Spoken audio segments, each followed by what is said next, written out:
To begin with the war in Ukraine, breaking overnight, more civilian casualties from heavy shelling by the Russians in key cities. Ukrainian officials say at least one person was killed and several others injured after a missile hit a multi-story apartment building yesterday in the outskirts of Kyiv. And in besieged Mariupol, officials say Russian forces bombed a theater there that was sheltering more than 1,000 people. The death toll is still unknown, but this morning, according to a post on Facebook by a Ukrainian official, some people are emerging from the rubble alive. It appears Russia's military progress has been stalled. UK defense officials saying Russian forces are suffering heavy losses from Ukrainian resistance. All this as a war of words unfolds. President Biden calling Russian President Vladimir Putin a war criminal for the first time as he comments and it commits another $800 million in military support for Ukraine. I want to be honest with you. This could be a long and difficult battle, but the American people will be steadfast in our support of the people of Ukraine. And this morning, Ukrainian President Volodymyr Zelenskyy now pleading with Germany's parliament for help, one day after an impassioned address to Congress. Zelenskyy addressing fears of another world war with our own Lester Holt. Do you agree that it wouldn't take much to end up in World War III? Well, nobody knows whether it may have already started. NBC News correspondent Molly Hunter begins our coverage this morning from Lviv. Good morning, Molly. President Zelenskyy addressed Germany's parliament earlier today, one day after speaking to our Congress. He appeared to be a little critical of Germany in his remarks. Tell us more about that speech. Yeah, not just a little critical. It was scathing, and he still got a standing ovation. So as you say, this is one day after, of course, he addressed the Congress, where he also got a standing ovation. But he basically blasted Germany for being complicit in Russia's war through their Russian business ties, through their indecision, through their lack of leadership. He said, "We saw how many connections your companies still maintain with Russia, your country, and some other countries as well. We are asking you to act as the aggressor, sees you as a power, and not that you're just thinking about the economy, the economy, the economy." And he addressed German Chancellor Scholz directly to say, give Germany the leader that they deserve.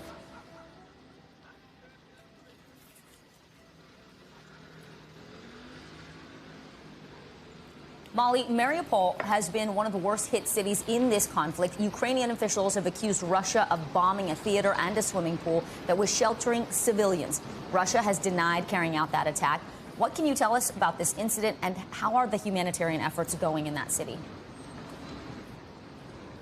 Yeah, this was the big headline overnight. So it was a drama theater, and apparently it was in the heart of what was once a very vibrant section of Mariupol. That is that southeast city on the Black Sea that we have been talking about for the last 2 weeks that has been besieged by the Russians. 450,000 people basically being starved out. Well, this theater was a refuge for civilians. But next to this theater, we see in pictures, satellite images by Maxar, they had written kids in white writing in the Russian language, so that from the air you can quite easily see that kids are staying there. Now, our understanding is that 1,200 people were sleeping there. We are hearing reports, as you mentioned in the open, about possibly survivors, but we don't have any kind of death toll or real numbers yet to share. That is so heartbreaking. Molly, we are also hearing that one person has died in the capital, Kyiv, after the remains of a downed missile hit a residential building there. What's the latest on that?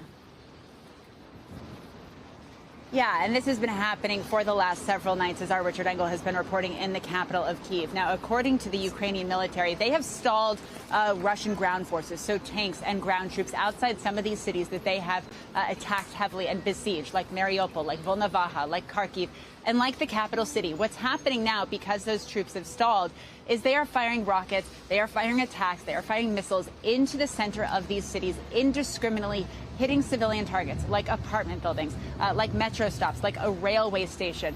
In Zaporizhia yesterday, they hit a botanical garden, things with no military infrastructure in any way around. These could not be confused for military targets. The Russians are now sending indiscriminate attacks into city centers, civilian centers, and the civilian death toll because of that is going up inside Kyiv.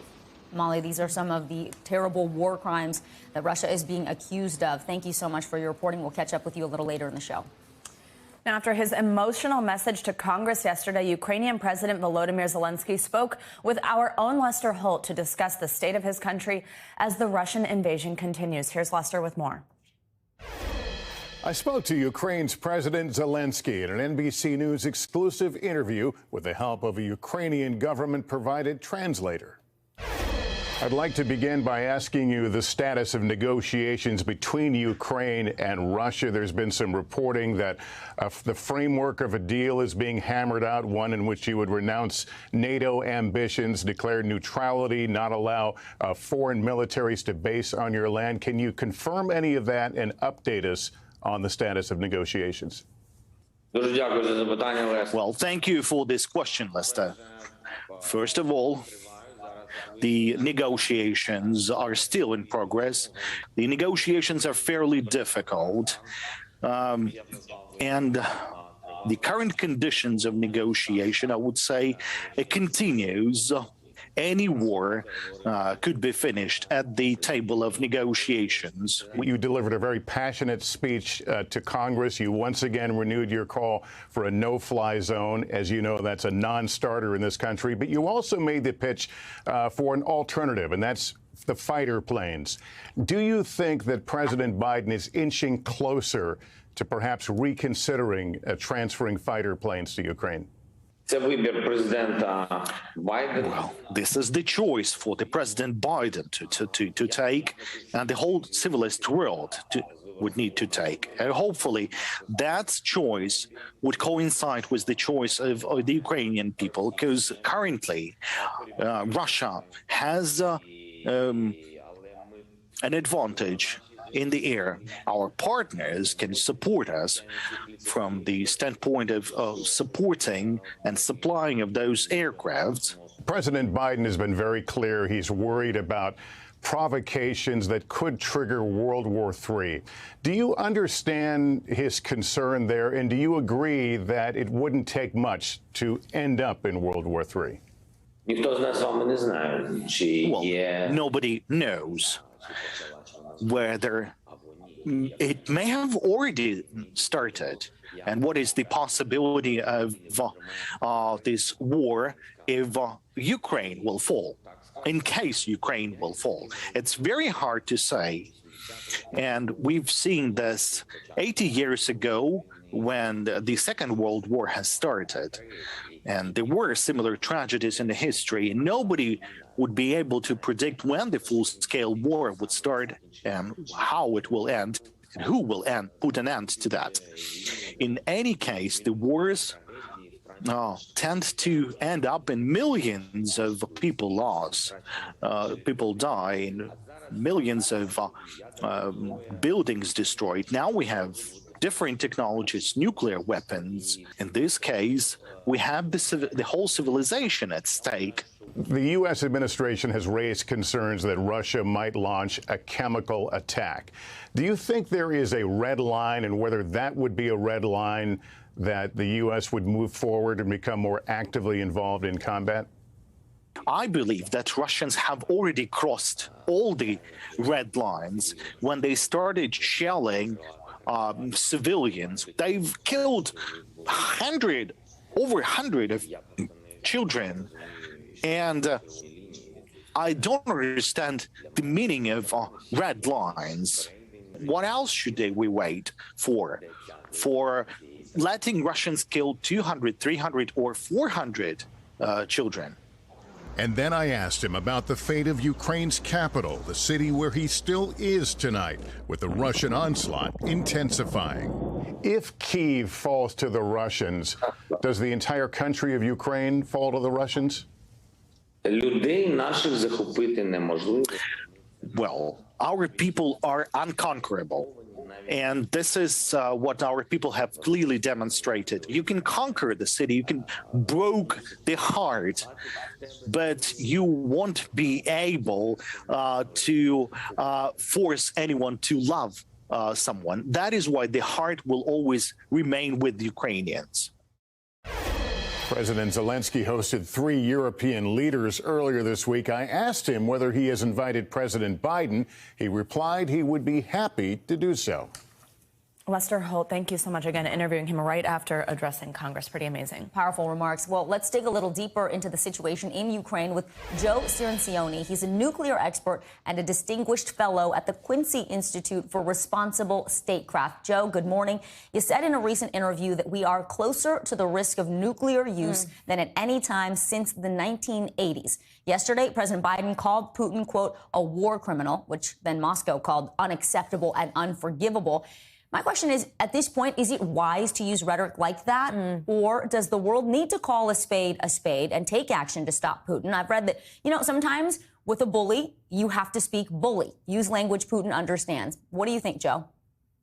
I think President Biden is speaking the simple truth. It's been obvious to most of us since the beginning of this war that Putin is engaged in multiple war crimes. Remember, it's against the law of war, the so-called Geneva Conventions, to shell civilians indiscriminately, to target civilian infrastructure, to attack nuclear power plants. There's a whole separate law against attacking civilian nuclear power plants. These are war crimes, and Putin is the one directing this war. I think Biden's accurate and is correct to be calling him out at this point. I hope the U.S. will go further and actually bring war crime charges against Putin during the war before the International Criminal Court. Such an important distinction there. There really is a difference just between these things that we're seeing that look awful and an actual war crime. Now, Joe, that, of course, was this escalation of rhetoric from Washington, but we are also seeing this new supply of military aid. But Russia previously warned the U.S. that it's acting dangerously by supplying weapons to Ukraine. And I think a lot of people are confused about what these lines are. I think it's pretty clear how a no-fly zone, the enforcement of that, puts American and NATO forces head-to-head with Russian forces, so that makes sense. But this line about weapons or this line about jets seems blurrier. Are you concerned that this $800 million package raises the risk of U.S. being dragged into a conflict with Russia? Or do you think a concern like that even is just essentially allowing Putin to make the rules? Well, the rules actually are just prescribed in international law. If you are aiding one side in a war, technically you're a co-belligerent. That is, you're involved in the war effort. And the distinction that's being made is not really a legal one, but a military one. Most experts would draw the line at heavy equipment, heavy weaponry, like jet fighters, like tanks, like armored vehicles. The kind of aid we've been giving them, however, is actually more effective. It's more the things that they need. This is very sophisticated equipment. These javelins, these stingers, these other anti-armor weapons, these new switchblade drones, so-called kamikaze drones that are in this $800 million package are extremely effective. I just heard a Ukrainian lawmaker on your network yesterday talking about her friend, her teacher, was teaching school 3 weeks ago, is now carrying a Javelin anti-tank missile. They're sophisticated, but part of that sophistication is that they're very easy to use. Think of them like your iPhone, a very sophisticated piece of machinery, but very simple to operate and deadly to Ukrainian forces. I think these weapons, plus the tenacity and morale of the Ukrainian forces, are why you see the Russian offensive stalled and why you see Ukrainian forces now going on the counteroffensive. They're able, with small bands of Ukrainian fighters, to go in and completely disrupt these armored columns. Yeah, absolutely. All right, Joe, thank you so much. Really great analysis there. We so appreciate it, as always. Now, Ukrainian President Zelensky's speech to Congress has helped boost U.S. support for Ukraine. Just after he spoke, President Biden was quick to commit to new military aid to Ukraine, as we were just discussing. The president announced an additional $800 million in military support and also called Russian President Vladimir Putin a war criminal. The American people will be steadfast in our support of the people of Ukraine in the face of Putin's immoral, unethical attacks on civilian populations. We are united in our abhorrence of Putin's depraved onslaught, and we're going to continue to have their backs as they fight for their freedom, their democracy, their very survival. Let's go now to NBC News Chief White House correspondent Peter Alexander in Washington. Peter, good morning. So, of course, let's start with that comment from President Biden. We know the U.S. is investigating possible war crimes in Ukraine. Did the White House elaborate on the president calling Putin a war criminal. I mean, that is, as a lot of us have become more comfortable understanding at this point, a very important distinction than just feeling that what's happening in Ukraine is this terrible thing, a war criminal. What kind of comments, what kind of weight do those comments carry? Well, this was clearly the harshest condemnation by President Biden himself of Vladimir Putin since this now 3+ week old war began. The White House to this point has steered clear of using that phrase war criminal. They note that there was an ongoing international and U.S. Investigation into war crimes that Putin is accused of. But the White House said yesterday the president, in effect, was speaking his opinion, that that's what he believes. They say those investigations are continuing. Nonetheless, Russia is pushing back on it. We heard from Dmitry Peskov. Notably, he is the press secretary, the spokesperson for Putin, describing President Biden's comments as unacceptable and unforgivable, and then following up and saying that those comments are not admissible in court. This is one of those situations that it's going to take a while to fully investigate, but it's clear based on what the world is watching from independent journalists on the ground right now and all the video that's been provided from there that civilians by heavy numbers have been the worst victims and often targeted, it appears, in the course of this war. Yeah, absolutely, especially as we wait to hear the death toll from that strike in Mariupol recently. Now, Peter, the added assistance to Ukraine brings the total amount of aid to Ukraine authorized by the president to $2 billion now at this point, but the White House is still under pressure to do more. What else is in the works to aid Ukraine or punish Russia? Well, let's start with what the White House just announced. Of course, this was the president's response to Zelensky's powerful remarks. The president said that Zelensky's speech was passionate, it was convincing, and then he detailed that $800 million of aid. It includes like 20 million rounds of ammunition, anti-aircraft equipment, anti-armor, anti-tank weapons as well, to say nothing of these deadly drones that the U.S. will now be providing, what are referred to as switchblades. They can effectively target Russian military positions and individuals from long distances away. And the U.S. is going to try to, the president says, acquire some longer-range mobile missile anti-aircraft systems as well to target those planes and helicopters and the cruise missiles that Russia has been using. So that's what the U.S. is doing so far. $1 billion announced and given over just the course of the last week. The U.S. by far the biggest contributor of military aid to Ukraine. But the president notably did not make any mention of a no-fly zone. He didn't talk about the transfer, helping transfer those Polish fighter jets, Soviet-era MiG fighter jets to Ukraine that many lawmakers, mostly Republicans, have been demanding. The president, Savannah, as you know well, has warned that that would effectively spark World War III. Yeah, absolutely. A lot of back and forth, a lot of conversation and questions about that one. Peter Alexander, thank you so much. Russia's attack on Ukraine has forced more than 3 million people to flee the country in just 3 weeks. More than 1.9 million Ukrainians have entered into Poland alone. That is higher than the entire population of Warsaw. That's the largest city in Poland. NBC News senior national correspondent Jay Gray joins us now from a town in Poland near the border of Ukraine. Good morning to you, Jay. We know Poland has opened its doors to the majority of Ukrainian refugees since this war began. How is the country doing in terms of handling this influx? And also talk to us about what the humanitarian workers there are doing to help. Yeah, Vicki, it's overwhelming for Poland. They've about reached their limit as far as those that can stay here permanently. And so other countries are taking part of that burden because we know a lot more refugees are on the way.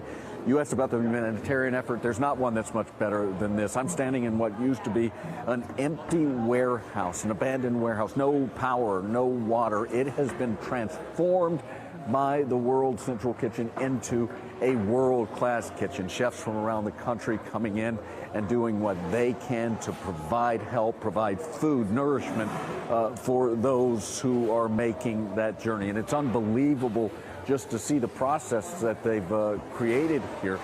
They are cooking hot meals every day around the clock for all of these refugees. They have the ability in this warehouse alone to make 200,000 meals a day or more, and you can see what they're using to cook here. I mean, it's amazing to see just these huge pots that continue to churn out soup, continue to churn out chicken, pork, beef, things that, you know, we don't think about a lot, but those who have walked maybe 2-3 days to get to the border with their children, they can't wait to have a hot meal. And so they get the process done here, they get the cooking done here, and then everything's loaded up into vans, into trucks. We've seen 18-wheelers here loading up food. They take this food to all of the border crossings, to every border crossing here, and some across the border as well. So they're really doing what no one else can. They're doing what they do best, providing food for those who have made this journey. And it's been amazing to see such a great and volunteer effort. Chefs from around the world, people from around the world just gathering to try and help out those that are making that trip. The civilian volunteers, the professional chefs, everybody getting together. Thank you for that tour. It's really remarkable how organized it is and how quickly they were able to set up. Jay, earlier this week, the U.S. authorized $186 million in additional humanitarian aid for Ukraine and surrounding countries. Talk to us about where this aid money goes and how the U.S. and other countries can help with this situation. Certainly food, water, shelter, all priorities. Yeah, and that's where a lot of this money is going, to organizations that are on the ground here, so they can disperse what they know that the refugees need here. So a lot of that money goes to organizations that are buying clothes, blankets, toiletries for those that are coming across the border. Food is another issue, as you talk about, and just simple things like water, bread, and things like that. And so it's going into that. You'll see a lot of it also going into these programs to help people once they're established and starting to, in essence, start a new life, Vicki. And so it'll be put into getting children school supplies. It'll be put into helping job train some of these women who have come over and left their loved ones behind to fight. And so we're seeing that start to progress now. In fact, Poland yesterday began issuing ID cards to those who are staying for extended time in Poland. It'll give them a chance to register their kids for school, to get health insurance through the government here, to get a job. It'll make it easier to get a job. And so we're seeing that process start to unfold, and that's where a lot of that funding goes. So many logistical needs as well, and hopefully getting those kids back in school, some normalcy for them. Jay Gray, thank you so much. Thanks for watching our YouTube channel. Follow today's top stories and breaking news by downloading the NBC News app.